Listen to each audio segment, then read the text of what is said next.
Good afternoon, ladies and gentlemen, or good morning. I'm not sure when you're watching this, but my name is Keith Sessions, and I'm the Executive Director of the AGSC STARS program. I wanted to redo this presentation just by myself and go through the presentation in about a 30-minute span so that you can kind of watch it on your own.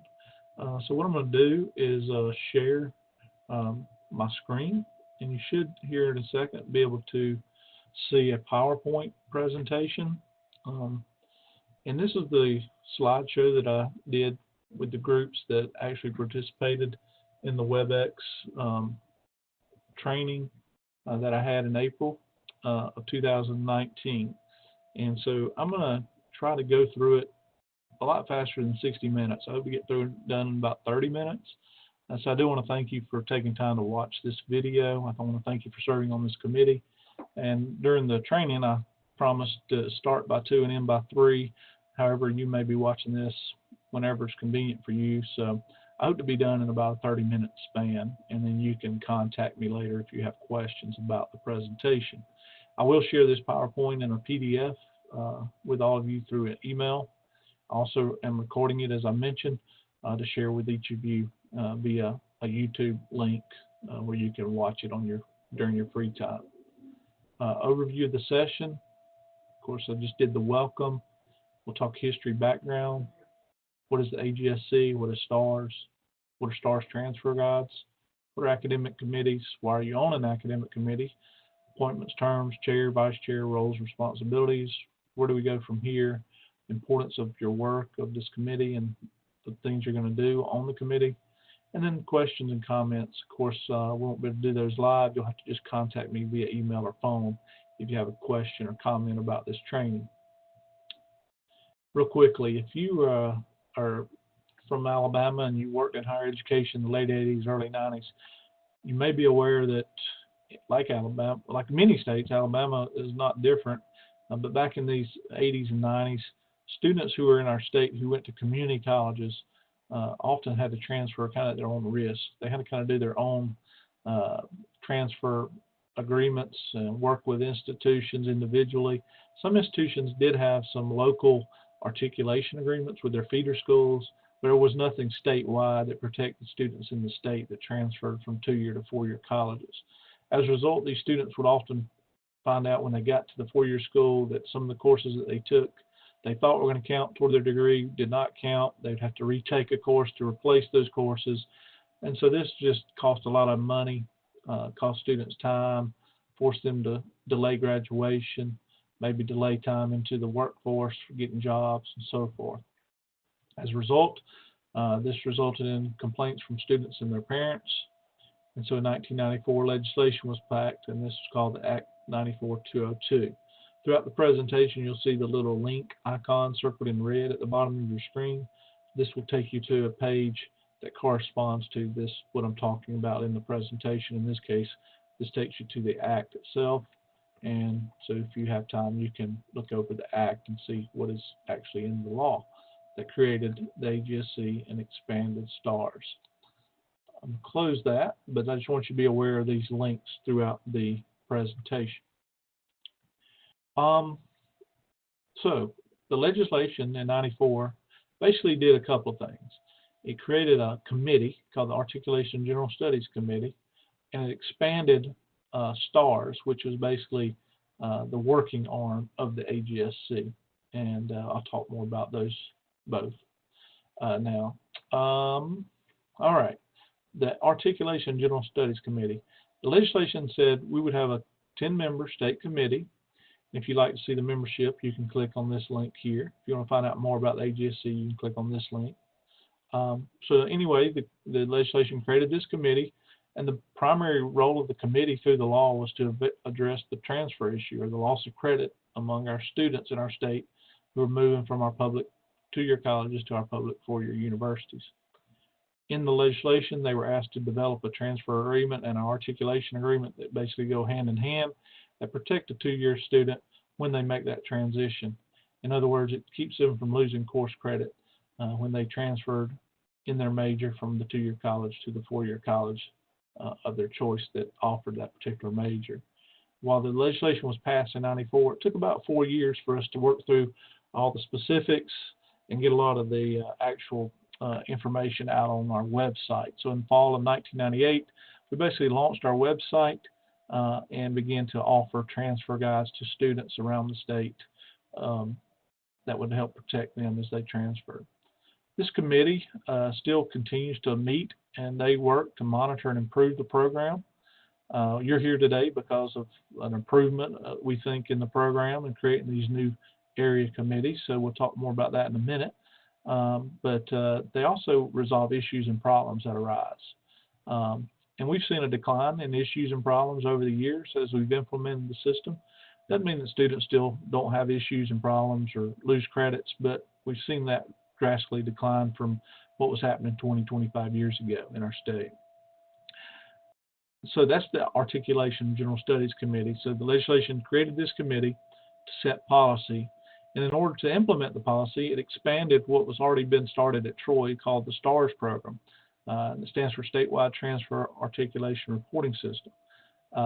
In the late 80s, Troy had already created an online, well, it wasn't really online, it was prior to the internet. It was more of a database system that students and counselors around at their feeder schools could log into and obtain transfer guides to Troy. So that's why my office is on the campus of Troy. We are employees of Troy. However, our budget is funded through AIC as a line item, and we work with all the 2- and 4-year institutions equally. Even though we're housed here at Troy, we try to treat everybody the same, no matter if you're a 2-year college or a 4-year university. So we handle the day-to-day operations of the AGSC. We implement the policy that's set by the AGSC, and to do this, we maintain a website through which students obtain transfer guides. We work with both 2- and 4-year institutions to improve the overall transfer process. I mentioned transfer guides. This is kind of our product, or what we provide for the state. This is actually a picture of a first page of a transfer guide, but I just kind of wanted you to know what it looked like. And I'm going to go through it in just a minute. But basically, the STAR system allows public 2-year students in Alabama to get one of these documents or obtain one of these agreements that protects them, and it allows them to take about 60 to 64 hours at the community college. And then when they transfer this to the 4-year college, it keeps them from losing credit and hopefully helps them move into the junior, senior level courses pretty quickly, and thus complete the BS or BA degree at their 4-year school. So it's just kind of I like to call it a insurance policy for academic credit, or maybe a map or a guide for academic credit in our state. We only offer 2-year to 4-year transfer guides. However, the system can help students who are in a different transfer situation by finding out what courses have been approved at each of the 4-year schools in our state and that are required to be accepted by the other 4-year institutions. So there are a lot of things on our website that help students, not just transfer guides, but specifically this is kind of the main thing that we do for the state. To kind of show you how it works real quickly, because I think if you're a professor or a faculty member, you may not even be aware of STARS, what it is, how it works, but I think it's important that you know what's out there. And so this is the actual screen that the student ultimately gets to. Most of the time they'll come into our web page and they'll click on over here where it says get the guide, or down here where it says get the guide, and it takes them to a choice. They can either get an official guide or an unofficial guide. I'm going to do the official first. Most students that get to this point in the website will pick this green button. However, some pick this one. The green is a 2 to 4-year public a 2-year public transfer student going to a 4-year public school in our state, and then this is for students who are at a 2-year public community college that are going to a private 4-year university or college in our state. And this is if you don't fit into either of these categories, you click here and get some more information. I won't go over all these, but you can check it out on your free time. And you can check this out too. There are guides for this situation, but they're provided through the Alabama Community College System Office. They're basically articulation agreements between the community college system and the different 4-year private institutions. So I won't go over that either. I want to mainly look at this. So student comes in, they click on the screen button, And then they begin to give us some basic information: email, name, address, phone number. Let us know if they want to receive text messages at this number or not. They tell us what college they're going to attend. I went to Enterprise State Community College, so I'm going to pick that college, excuse me. And because we're in I'm going to just pick chemistry. I want to major in chemistry, and I'm in Enterprise State, and then I hit continue step 3. Now what we do is we ask them, okay, which 2 schools are you most interested in transferring to in chemistry? In this case, I'm going to just say I want to go to Huntsville first. If I can't get to Huntsville, then probably my second choice would be, let's just say, Jacksonville State. And I want to transfer. I'm planning to anticipate my transfer will be during the summer of 2020. And here I can say whether or not I want to send my information to schools to recruit me by, or I can say no, I don't want you to, or I also can let our office know if you want to participate in any kind of follow-up surveys on how the system worked for them, if they lost credits and that kind of thing. So they can opt out of that as well. But most students just leave those checked, and then they hit get the guide. And so this is basically the guide that they obtain through the system. They can print it off, they can save it, or email it to themselves. So this just tells me that I'm currently attending Enterprise State Community College. I want to major in chemistry, and this is the date that's printed. This is an important date because the guide's good for 4 years from the date it's printed. So basically you have 4 years to complete 2 years worth of work. This is the student that it's printed for. In this case, it's me. These are the instructions to the student, what you need to do with this document. And then you basically just start planning out your next 2 years. You know you got to take 6 hours of written composition. In Area 2, you've got to take literatures, fine arts, and then some other fine arts or humanities. And these are all choices. It tells you how many hours from this list, how many hours from this list, or how many courses they need to select. And then it's pretty specific here in Area 3. The chemistry group in the past said that students must take College Chemistry 1, 2, and Cal 1. So if you're going to be a chemistry major, that tells a student at the community college, pretty straightforward. It's very heavy in math and science. Your starting math is a Cal 1, so if it takes you a long time to just get to that level, that may be telling the student something about their major choice. Doesn't mean they can't go back and take the courses that get them to this level, but all that's required to be accepted upon transfer is this Math 125. So that kind of gives a warning to the students early that's not the easiest of majors, but it's still doable if they put their mind to it. Area 4, your social and behavioral history area. So you got your history selection, social behavioral selection, and then in Area 5, you take some additional courses in physics, general physics with calculus, calculus 2, and so forth. But this all explains how these are kind of your precursor to moving from a sophomore year into the junior year. So we're trying to get a student not just with 60 hours of just any kind of coursework in general studies, but some specific stuff that would really help them along the way as they try to get a chemistry major. And then we come to the point where we tell them where all they can transfer to. So they can transfer this information or these courses to any of these schools in chemistry.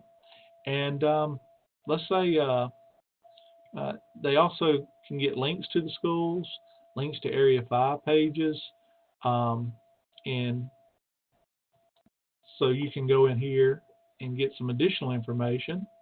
You go down to the College of Science, click on Chemistry.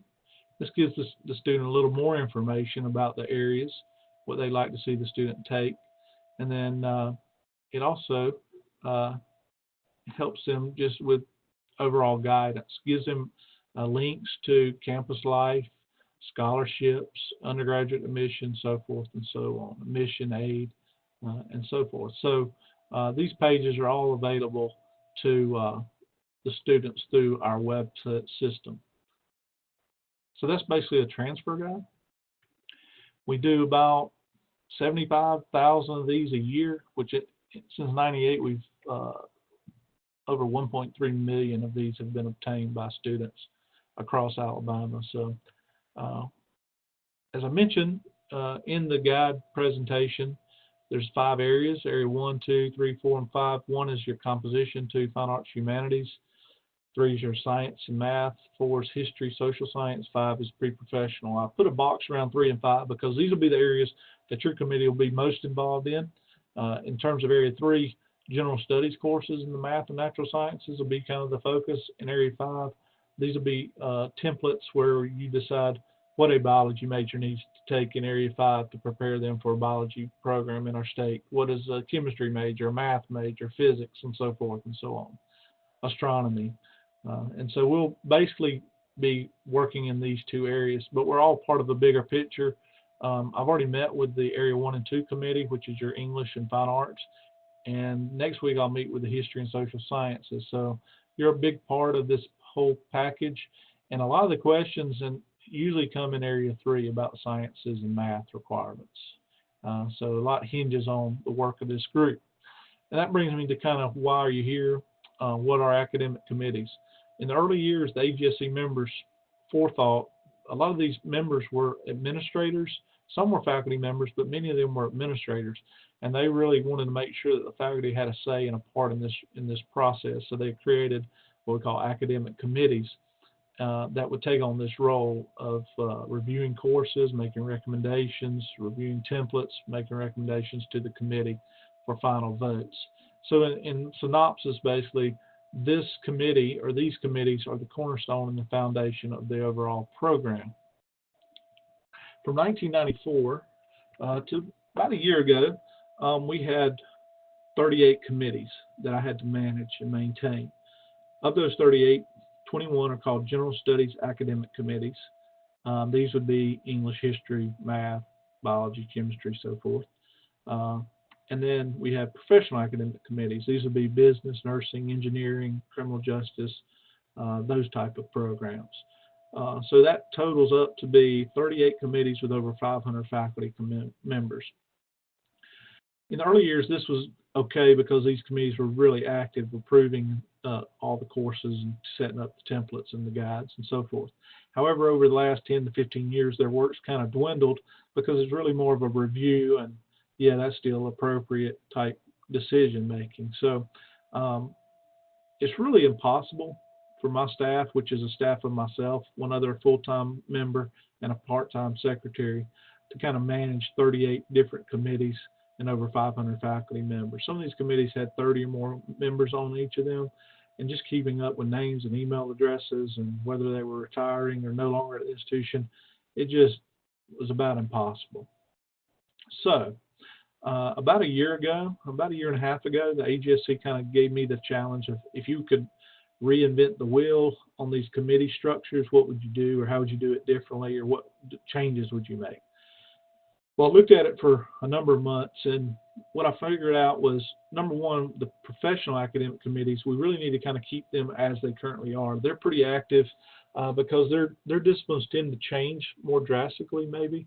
For instance, business, computer science, engineering, education, those disciplines would change more drastically than, let's say, an English major, history major, or a sociology major would. So their degrees tend to be more fluid and change more often than do the general studies group. So for right now, for the present time, we're going to keep these committees as they are, and many of them are very active, so we're going to keep them as they are, not make any changes here. What we are going to make the changes is in the General Studies Academic Committee area, and that's kind of where you have come along. In the process of me thinking about this, I decided to create what are called area academic committees to replace the General Studies Academic Committees. And so basically this funnel type image that you see here is taking each of those individual committees that we once had, such as anthropology, geography, history, math, political science, and pushing them all through the funnel, and then as they come out of the funnel, breaking them into bigger, a smaller number of committees, but with more responsibility. So we basically went from 21 committees to 3. Area 1 and 2 is a new committee, which is English, Humanities, and the Fine Arts Committee. And of course, they deal with Area 1 and 2 issues and those issues that revolve around their discipline. Area 3 is kind of where you are. That's where we are today. Natural sciences and math, academic committee. Your committee, like the others, are 28-member committee, 14 4-year, 14 2-year members, so an equal number from both sides. And then Area 4 is history and social sciences academic committee. And this committee, I'll be meeting with them, doing similar training for them next week. So I did Area 1 and 2 last week. I'm doing Area 3 this week, and then Area 4 next week. So why are you on this committee?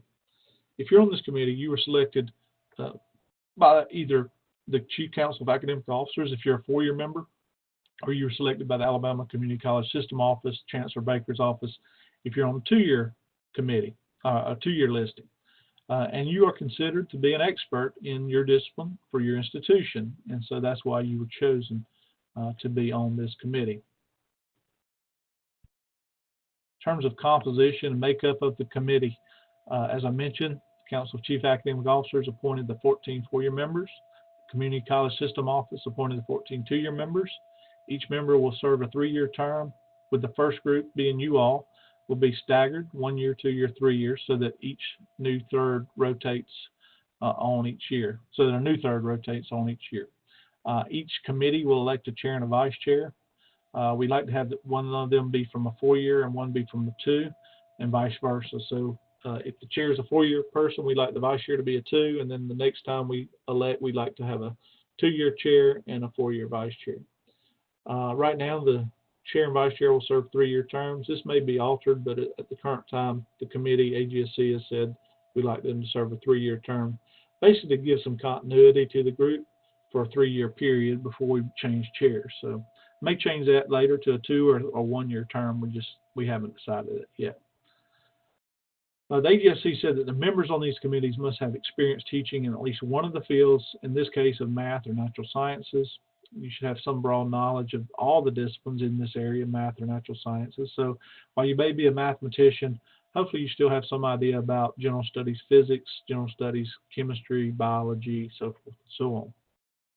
A member could be a college dean or a department head, but that is not a mandatory requirement. It can just be a daily faculty professor, adjunct, whatever you decide, but preferably somebody that has great knowledge about these disciplines. Recommendations of course approvals and template ratifications from the committee to the AGSC all require 15 yes votes to move them forward to the AGSC for final approval. Members may be able to vote through written proxy or by representation set up through my office. So basically, a lot of what we'll do when we have a vote will be done electronically through an electronic voting process, like a online form. That will be kind of what we do most often. Real quickly, these are your 4-year academic committee members as appointed by the Council of Chief Academic Officers. As you notice down the list in the middle of the red column are the terms. I randomly set them. I just went in and put December 31st of 2020, then of 2021, then of 2022. And I just did those again and again and again and again down the list. So it basically staggers our committee membership. If you have a problem with your term and the length of it, let me know. What we're going to do is those that serve less than a 3-year term, they will have an option to rotate on again for another 3-year term after their term ends. So if your term ends in 2020, you'll have an option to take on another 3-year term, or you can say, I don't want to be on it anymore, and you can replace me. That way you can serve at least 3 years if you so choose. These are again the 2-year members that are appointed by the Alabama Community College System Office. I did the same basic staggering of the terms randomly. Again, if you have a problem with any of these terms and your term time or length, let me know. I'll try to maybe swap you with someone else. So just let me know if you have a problem. All right, the next thing we're going to have to do is elect a chair and a vice chair. So that's kind of the first thing we need to get done in the next week or so. What I'll do is send out a nomination form link on an email where it'll have everybody that's on the 4-year and the 2-year list available to be nominated as a chair or vice chair. You can also say, I don't want to serve. if you don't want to be either one or be voted on. So you can opt out through that form. And you can also nominate yourself. So if you really want to be a part of it and you think you'd like to be the chair or vice chair, you can say, hey, I'd like to nominate myself. There's nothing wrong with nominating yourself. Actually, I like to have people who want to be chairs to serve as chairs and vice chairs because it's easy to work with them and get things done rather than trying to work with someone that is the chair just because they were chosen and they don't really want to do the job. So I don't think the chair job will be too much work on an individual. I'll do most of the work. They would just be responsible for helping me to encourage participation, encourage votes, setting deadlines for votes on items, kind of helping me know if there's some issue that we need to discuss. And then probably will be asked to help me write an annual report page, which would be like a one-page report that we give to the AGSC each year. Just kind of summarizes the work that the committee has done during the year. These are the roles and responsibilities as established by the AGSC. I won't read them all to you, but you can see the discipline areas that this group will cover: biological sciences, chemistry, geography, physical geography, geology, earth science, environmental science, math, physics, physical science, and astronomy are the ones that are currently under Area 3. Other roles and responsibilities, we're going to ask you to meet at least once a year. Online meetings will count as a meeting. However, we would like to have maybe a face-to-face meeting in the fall if we can work it out around your schedules. I'm not sure that's going to be possible, but we're going to try to accomplish that in the fall, maybe on a Friday, have a day meeting where we get together somewhere in the state and do some work and meet each other. 3, 4 are basically just routine jobs, responsibilities, ongoing review of courses, of templates. As courses change, new courses come in. If they fall within these discipline areas, then we'll ask your committee to look at them, possibly vote on them, and then we'll send those votes forward to the AGSC. There may be times where you ask to review a course that's been previously approved because it's either changed in the content of it, or maybe it should be considered for a different area, or maybe it's just something that the AGSC says, hey, we like for the Area 3 committee to review this course and give us some feedback on it. And then we're going to talk in a minute about specific guidelines for your discipline, or the courses that come in, and what we use to kind of make decisions about whether or not a course should be a general studies course or not. Review templates and develop new discipline templates as necessary. So if there's a new degree in the Area 3 areas, such as math, biology, chemistry, that one of the institutions has created, or maybe multiple institutions have started implementing, we need to create a transfer guide for that so that the transfer student knows about the degrees, the new degrees, and they can in turn begin to track and take courses that will get them into those newly created degrees. So we'll go through all that at a later time in later training. We have created a committee webpage that has general information, membership information, terms, responsibilities, roles, guidelines, action items, training information, and more. You can click on any of these over here to take you to that to the committee webpage. This is kind of the information about these meetings that we're having this week. This will go off next week, and we'll begin to put kind of a to-do list, things that upcoming meetings, training will go here. Here's your members. And if you want to email all the members, you can click here. It'll populate an email for you, and you can email everybody at one time. I've mentioned these, gone over this. We've kind of gone over some of these, just kind of tip of the iceberg. And then I mentioned this briefly. Let's say a course comes in geography, physical geography, from an institution, and they want to have it approved on their approved listing so that their student can take it, and if they transfer it, their student will get credit for taking it in Area 3. This is just kind of what has been done in the past for courses that come in physical geography. So get some specific guidelines here, some topics that are, should be within the course. And then these are kind of, in the case that courses are sent in, these are just kind of the common courses that are usually approved as general studies. These are kind of topics that, while they may be good courses, they're not really designed as a general studies type course, plate tectonics, map techniques, so forth and so on. So doesn't mean they're bad courses. These are just more general, broad, and they fit this criteria more than these do. So all these are listed here. So we'll be updating those, using those, and doing a lot of work with those guidelines. Anyway, that page is out there for you. We'll continue to update it and keep you updated through that web page. Some of the additional training that I'm going to do for the committee will probably revolve around approval of courses. What does that mean? How does it happen? The procedures, the forms used, and then ratification of templates. What does that mean? What is a template? How does that happen? What forms are used?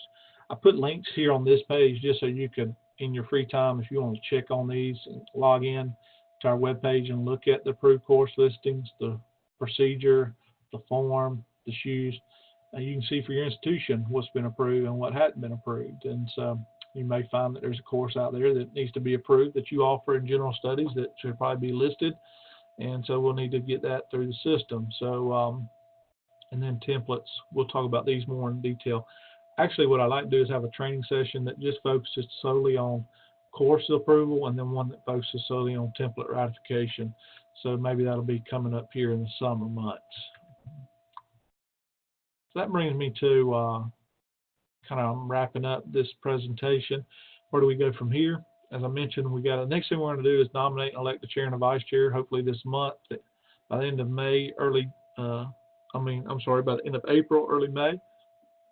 As I mentioned, we're going to do some more training regarding your roles and responsibilities. These may be video training, WebEx training. I'm not sure exactly how I'm going to do them, but we'll provide that in the near future. And then I mentioned maybe a fall semester face-to-face meeting.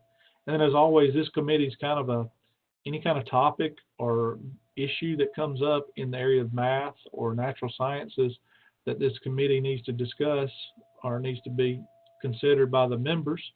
We can put it out there for feedback, and oftentimes AGSC may ask the committee to review something. For instance, finite math. Right now there's a push to maybe redo finite math and how it's set up and the content. There's also a push to maybe create another course in addition to the finite math that a non-science major could take that maybe be more helpful math than what finite is for a student. There's also a push to look at courses such as teacher education math for teachers, and consistency in those courses. How are those being taught? Do we still need those? With the No Child Left Behind not being in place anymore, are those still needed, or can we do something else differently? So, those kind of issues pop up, and at times AGSC will ask me to get back with the area committee to discuss those and then bring them back a report or what the committee, the ideas and thoughts from the committee as they're presented by you all. And then finally, why is this committee important? It's very important, the work that you're going to do on this committee. One thing it does, it keeps everybody kind of on the same page when it comes to transferring in our state. We do provide thousands of transfer students with this information on a daily basis, hundreds on a daily basis, thousands on a yearly basis. This process kind of forces faculty to sit together and talk about transfer issues, both 2 and 4 year.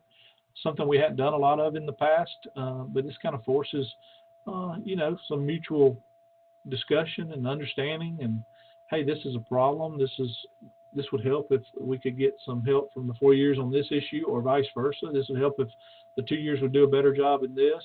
And so those kind of discussions need to take place through these committees. We do provide, through our process and our system, free recruiting for our institutions. So hopefully the 4 years will begin to be able to recruit students into their programs, which builds program viability. The process itself makes it easy for students, we hope, to transition from a 2-year college to a 4-year institution in our state. So it cuts down on transfer shock. The system encourages the completion of both the associates. So if they get to the 64-hour mark using their guide, they get their associates, they transfer that information or those classes to the 4-year school, and within a couple of years, we hope they obtain their BS or BA from an institution in our state. So we hope that encourages students to get their degrees in our state and stay in our state. This part, as I mentioned earlier, you're a big part of a larger process, and so your work is very important. It gives you, the faculty, some say in the process, especially in the area of math and natural sciences. And then most importantly, by going through this process and working together, we will prevent the loss of credit, time, money for student and parents, which are the Alabama taxpayers and are basically our customers, both the 2- and 4-year institutions, and they also pay many of our salaries through our taxes. So that's why this committee is very important. Just some of the reasons. There's a lot of others, but these are the main ones. And so with that, I can't take questions and answers live because I'm doing this as a recording. However, if you have a question or you comment about this presentation, or you need to talk to me more about something, your term, or an issue that I covered that maybe you didn't completely understand, please contact me. My phone number on my desk is 334-670-3797. The office phone number is 334-670-3690. We do have a 1-800 number, 1-800-551-9716, and ask for extension 3690. I don't know if you'll need the fax number. My email address is ksessions1@troy.edu.